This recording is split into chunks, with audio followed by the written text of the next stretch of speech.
dumaan sa buhay ni Chris Aquino, Philip Salvador. Sila ay nagkaroon ng anak na si Josh Aquino, Joey Marquez, dating aktor at politiko, naging live-in partner ni Chris, James Yap. Sila ay ikinasal noong 2005 at nagkaroon ng anak na si Bimby Aquino Yap. Mark Lapid, na link kay Chris ngunit hindi umabot sa kumpirmadong relasyon, Mayor Herbert Bautista. Ilang beses na nalink kay Chris at umamin si Chris na naging sila, ngunit naghiwalay rin dahil sa timing at priorities. Mel Sarmiento, sila ay naging engaged noong 2021, ngunit kalaunay naghiwalay rin bago ang kasal. Robin Padilla, sa kabataan ni Chris, nalink siya kay Robin, ngunit hindi ito umabot sa seryosong relasyon ayon sa mga ulat. Chismis pa more? Don't forget to like, share at i-hit ang bell. Mga lalaki na nalink at dumaan sa buhay ni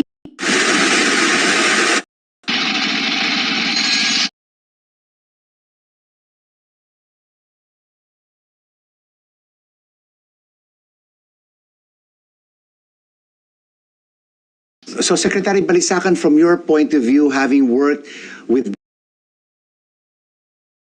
Tonight, new protests and Magandang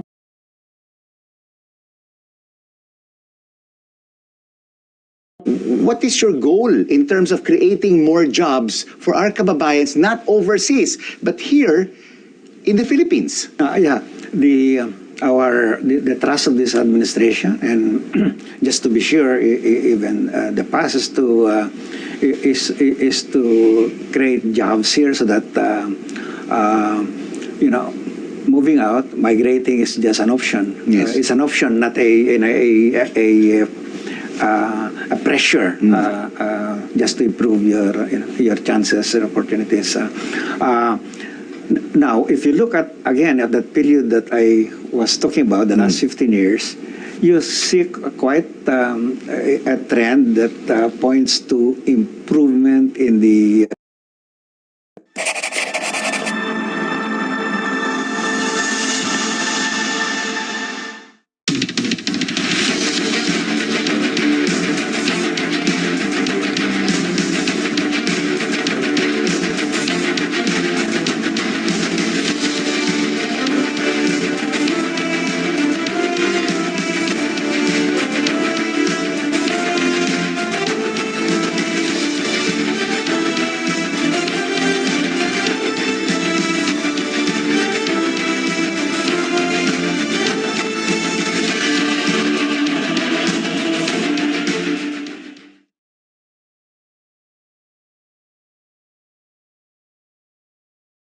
After 4 years, we're thrilled to announce our brand evolution to Boostero.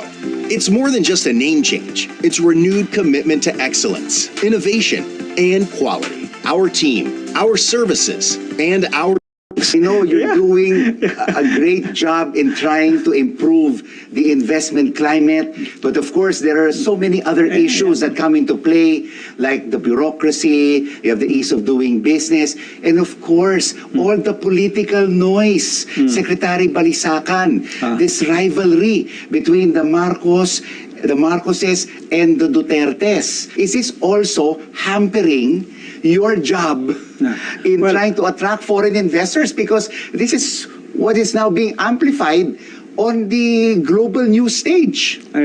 Okay, I have a little, quite a different perspective on that. I think my view, looking at the economy over the long haul and experiences of other countries, is that what is crucial is that your economic policy remains stable. That in the midst of all this noise, political noises, that environment is preserved. And you don't make drastic changes just because you have to respond to a particular political, demand.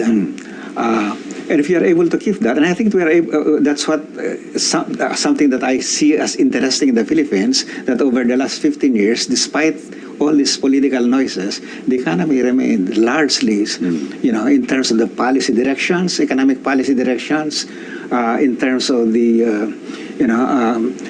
things that really matter to public. That doesn't say we haven't reversed a policy direction from an economic perspective. So, what is your goal in terms of creating more jobs for our kababayans, not overseas, but here in the Philippines? Yeah, the trust of this administration, and just to be sure, even the past is to create jobs here, so that moving out, migrating is just an option. Yes. It's an option, not a pressure, just to improve your chances and opportunities. Now, if you look at that period that I was talking about, the last 15 years, you see quite a trend that points to improvement in the labor market. You can see that in the indicators on unemployment. Unemployment has continued to decrease. The underemployment, which is a measure of of the quality of the labor market, it also continued to decrease. Because we need to create quality jobs. 18% so to reduce underemployment. The quality of jobs can improve only if you get investment. Investment is critical. That's number one. Number two, the quality of the human capital of our workers. So you get to do two things. One, improve the demand for jobs by getting investments coming in, whether that's domestic or foreign. You need investment to grow rapidly. Yes. Number two, you have to ensure that the workers have the right skills for those jobs that are emerging, needed by the market, and that's where you need the upskilling, reskilling, retooling, and that's even now more important, more crucial because of the AI. Artificial intelligence. Exactly. Yeah. But when you talk about investors, which are really key to creating millions of jobs for our kababayans, whether foreign or local, Secretary Balisacan, they always raise the issue of graft and corruption. And some NGO groups are saying that out of the more than 6 trillion pesos that we have for the budget, around 30 to 40% of that goes to corruption.